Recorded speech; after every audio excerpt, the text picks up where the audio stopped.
Artpod. Arts for the Ears from the Collezione Maramotti.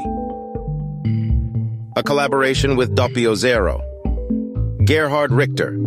Kleiner Liegender Akt. 1967. Written by Chiara Lagani.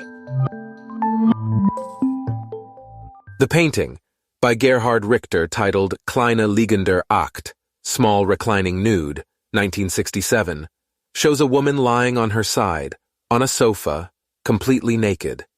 She is gently propped on her elbows, with her torso slightly rotated and leaning forward.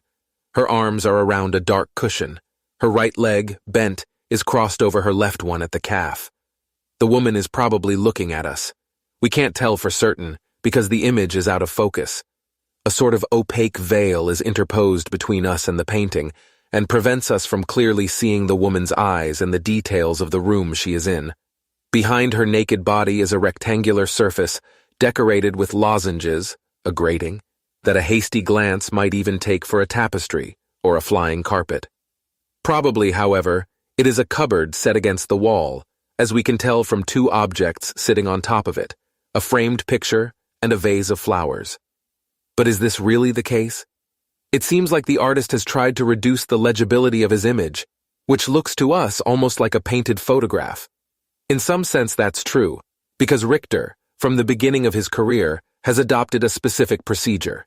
He chooses ordinary, even trite images, drawn from the photographic repertoire of his time, from magazines, but also from family albums, amateur snapshots, and his own private photos, and uses them as the subject of his paintings, copying them.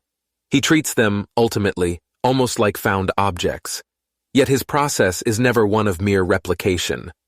"I'm not trying to imitate a photograph," he says in one of his notes. "I'm trying to make one. And if I disregard the assumption that a photograph is a piece of paper exposed to light, then I am practicing photography through other means. I'm not producing paintings that remind you of a photograph, but producing photographs." And if the painting that we are looking at really were a photo, then we would have to believe it, because photography, as we know, may be the only art capable of conveying the truth, even when, as in this image and many others by Richter, the subject is barely recognizable. At the same time, we are looking at a fragment of reality in which everything is intentionally blurred, out of focus, and the painter knows it. That's just what he wants.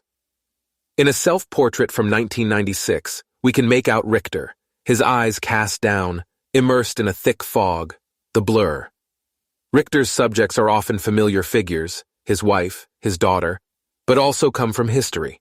The bombings of World War II, his impervious gray paintings, which evoke the Holocaust, the sacred aura, almost of prayer, of his candles.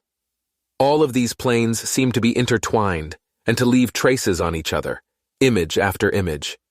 Richter's paintings compose a mental atlas, parallel to the other atlas, under constant construction, that he has gradually assembled from all his reference photos. A sort of evolving history of his imagery, his visual sources, that moves through the years and decades. But in this blur that prevents us from giving things a specific name, one also gets the sense of a struggle, a refusal to give in to the dazzlement of skill, that painterly finesse that, in Richter's view, distracts and ultimately distances us from the image itself.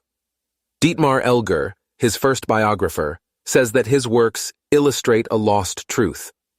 Our small reclining nude is therefore a specific woman, photographed in her room, in a particular position, and yet no space nor emphasis is granted to the question of her identity. Who she is or is not seems really to be of no importance.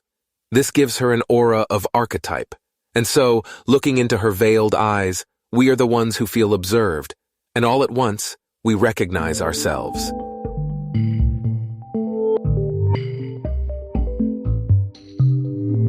An initiative with the support of Max Mara.